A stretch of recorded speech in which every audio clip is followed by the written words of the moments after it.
Sehingga pantas kalau sekarang itu dijadikan senjata oleh kaum Wahabi yang anti kepada tasawuf, anti kepada thariqah. Mereka dengan memperlihatkan video-video ya, apa yang diamalkan oleh orang-orang yang ikut kepada thariqah. Ya. Begitu Buya teliti, memang kan ini kadang terjadi. Ada yang diamalkan oleh orang-orang yang mengikuti thariqah. Ini sebetulnya amalan seperti ini ya, itu tidak baik. Amalan seperti ini ya, ini ya, tidak pantas dilakukan oleh ahli thariqah. Nah, ini yang terjadi. Kenapa terjadi seperti itu? Dikarenakan masih bodohnya kepada syariat. Ya.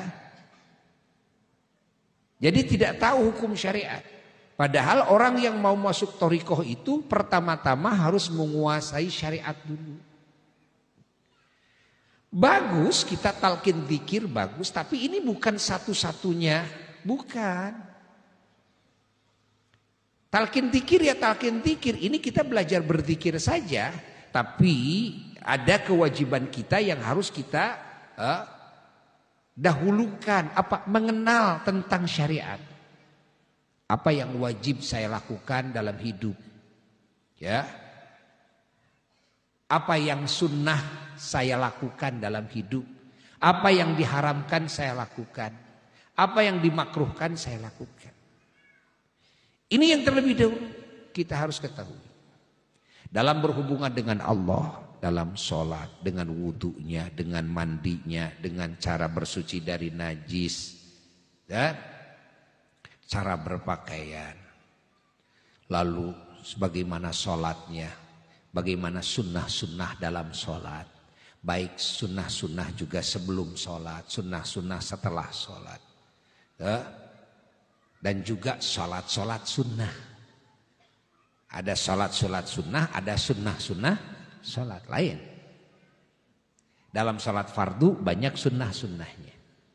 Yang harus dilakukan di dalam sholat. Yang sunnah dilakukan sebelum sholat. Yang sunnah dilakukan setelah sholat. Ada lagi sholat-sholat sunnah. Dan dalam sholat-sholat sunnah juga ada sunnah-sunnah sholat. Ya. Nah, ada lagi dalam saum bagaimana, ada dalam zakat bagaimana, bagaimana dalam haji dan umroh. Ya. Ini hubungan dengan siapa? Dengan Allah. Terus bagaimana cara berzikir kepada Allah. Ya. Macam-macam kalimat thayyibah maknanya harus kita ketahui. Makna-maknanya itu.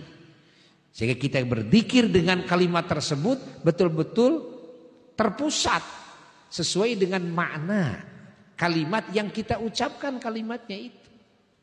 Ya? Sehingga hati kita fokus. Kalau lisan kita mengucapkan subhanallah maha suci Allah, maka hati kita fokus kepada kemahasuciannya Allah dari seluruh sifat kekurangan.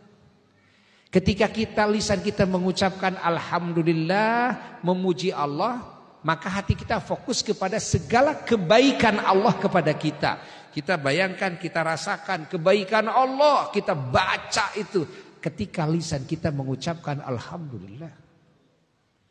Ya? Begitu pula ketika lisan kita mengucapkan la haula wala quwata illa billah, maka hati kita fokus memandang kepada bahwa segala suatu di alam semesta ini termasuk yang ada pada diri saya, Allah lah yang menciptakan, Allah lah yang mengatur, Allah lah yang mengurus, Allah lah. Segalanya Allah. Saya tidak ada apa-apa. Saya tidak bisa apa-apa. Saya tidak punya apa-apa. Saya tidak tahu apa-apa. Allah. Ini makna la haula. Membersihkan pengakuan saya punya, saya tahu, saya bisa. La haula wala quwata illa billah. la haula wala quwata billah. Fokus ketika lisan mengucapkan la haula wala quwata illa billah, hati fokus. Kepada apa? Kepada melihat hati ini ya, bahwa segalanya ya adalah Allah.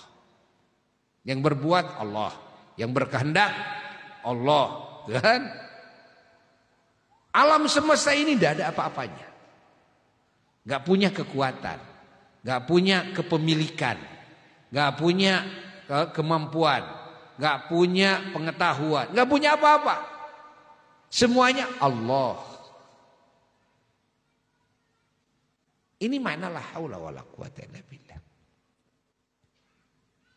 Nah, ketika mengucapkan yang lainnya juga seperti itu.